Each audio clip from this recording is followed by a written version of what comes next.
man came and he said like he wanted the glove. He wanted the glove, but he had his own glove, but he still paid the $500 or whatever it was. But could you sign his glove?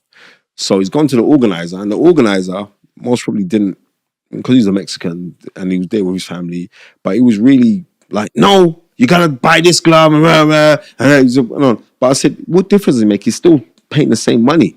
So I was hosting the show with a really lovely lady, right? Alexa, me and her were hosting the show, and she said, Spence, could you go and just tell the organizer guy, like, it's no problem. The guy just wants his own glove signed.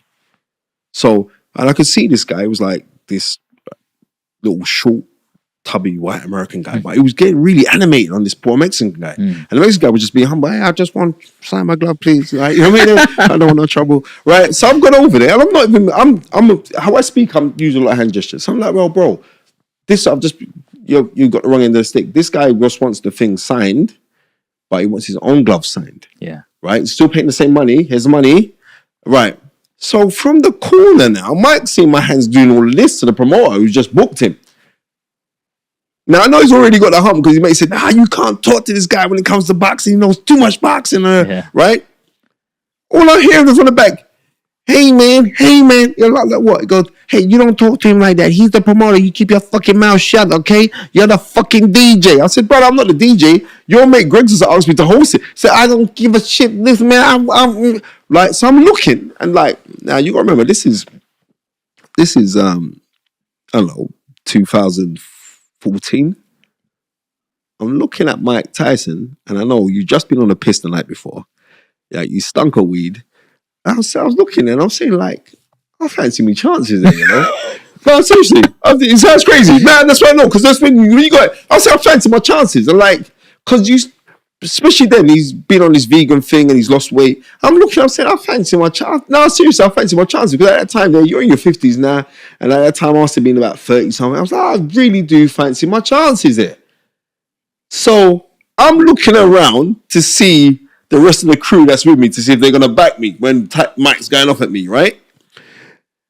I turn around, and I'm looking for like Zab Judah's brother and the rest of his crew. They're all on the other side of the auditorium. So they've left me. I'm in front of Mike Tyson now. I'm thinking, right, it's going to go off. And then he looks, he goes, hey, man, hey, what are you here for? What are you here for? I goes, mate, I was just here with your wife earlier. He goes, brother Spence. Whole demeanor's changed. Gave me the biggest hug. Oh, man. And I was explaining to him, no, I would never disrespect you or anybody, but the guy didn't understand what this Mexican man was saying. I'm trying to explain to him, it's all love. Oh, man, you. And like, yeah, I showed the picture. But it could have gone curtains for me there. Whoa. Yeah, I mean, seriously, it could have been curtains. It could have been curtains for me. But yeah, That's my Mike Tyson story. It's very funny because... And since then, we've been really cool mates. I'm really close to his family.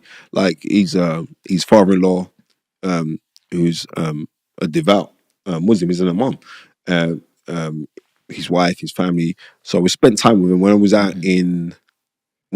out in Saudi Arabia, because they got a gym out there as well. I went to the gym opening as well. The gym's actually being run by Joel Gallagher. Okay. So it's like, I'm really grateful for that, but I've got a Mike Tyson story where it could have gone tits up for me, and I wouldn't have been the knowledge because it hit me so hard I wouldn't remember anything. Do you think he's got that crazy power? Of course he has. So look, there's a fight coming up between him and Jake Paul. Jake Paul's quite a strong boy as well, and he's in his late 20s. He's got that higher testosterone. He's been more active. What chances does Jake Paul have against Mike Tyson? He's got a hell of a chance simply because Mike Tyson's old. We just got to be real. But you know when people say the last thing you lose as a fighter is your punch. When you can hit like Mike Tyson, and it was like, remember he did that exhibition, what was it, 5 years ago or whatever, he did that exhibition with Roy Jones. Yeah. Right? And Roy Jones would say, look, Mike real. Yeah, he punch real hard. Mike is a real guy. So I'm looking and I'm saying, like, don't kind of take this as a joke. Mike can still hit.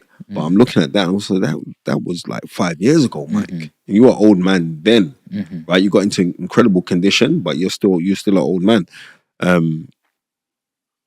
I don't know. Simply, this is the truth. I don't know because I don't really rate Jake Paul. I don't, but I have to rate his commitment because he's committed to these things, and he's well been trained by a couple of guys I know. Jay Leon Love, former super middleweight WBC Intercontinental Champion. He trains him, and also Shane Mosley. I mean, a free weight world champion. Shane Mosley trains him as well. Works in there, so. He's clever to the fact that I'm going to surround myself with greatness, or I'm going to surround myself with great guys who know what they're doing. So it's not a foregone conclusion because I've got to say, like, Mike, you are an old man, right? That's all I'm saying. Mike, you're an old man. If it was Mike 10 years ago, it's 10 years ago, right? He'd be 48. He'd destroy Jake Paul, right? Destroyed. I mean, seriously hurt him. But at this age now, and because Jake Paul's being continuous, sometimes you got to take away your sentimental emotions and say, like, you know what, realistically, you're still an old man trying to do something, even though it's like gimmick boxing, but it's not gimmicks when you're getting hit. But really and truly, if Mike claps him, he's gone. I don't care what anyone's saying, but it's whether Mike can clap him, and I think Mike could clap him and should be able to clap him, but I'm also taking into consideration that you are 60 years old. There's a saying that you don't play boxing. No, and you don't. And there's a lot of YouTubers out there and misfits. These influencers are getting into boxing nowadays. You got like Soul Puppy, them sort of boys. Like, what do you think of that whole thing? Do you think it? You know, there's a slight resemblance between you and Puppy, right? You know that. There's a better looking version. You know, there's a slight resemblance. Come on. Oh, right, no. There is a slight resemblance, bro. I was like, yeah, you know what I mean? What about him?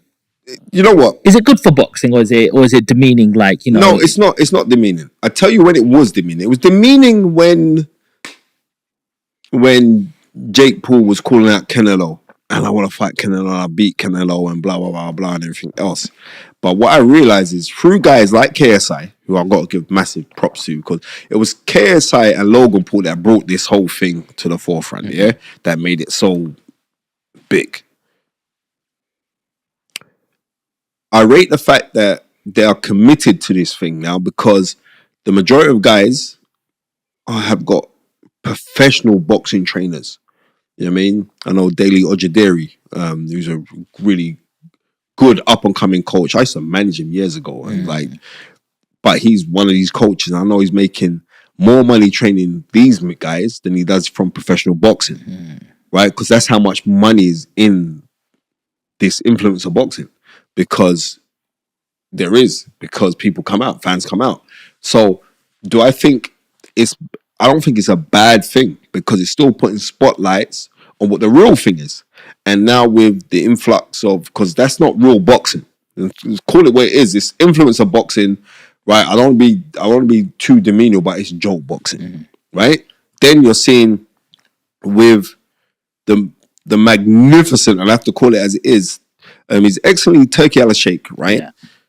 What he's done, he's pumped the cash into the game now, right? So fighters are saying, right, I've really got something to fight for. Like, see, like before, I want titles, I want this and that. Yeah. And we're seeing certain guys who are world champions still living in council flats, right? So you think, and that's no disrespect to anyone living in council flats before anyway. So I came off of a council estate. I'm proud where I've come from, right? So when you're seeing that, now there's money in it. There's a new drive. There's a new hype behind it. There's new people. It's being risen. Fights are being made. Yeah, the most important thing is fights are being made. And it's like certain fights that I think about. I swear to God that Turkey Al Sheikh's bugged my house, and I think that's got something to do with Spencer Brown of Gold Star Promotions, right? I'm just going to be real, because Spencer Brown was the guy that kind of was the man that linked Tyson Fury to Turkey Al Sheikh, and then for the back of that, all of this whole thing was made out in Saudi Arabia, because you got to think, their private investment fund that they've got, yeah,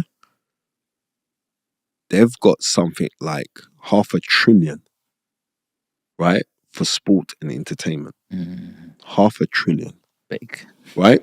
So when you see that, that can only be a good thing simply because it's bringing eyeballs to the sport. It's maybe not bringing eyeballs to the sport in Saudi Arabia, like in spectators, right? But globally, it's bringing eyeballs. Globally, and look at this, they're doing a Terence Crawford fight next month. They're doing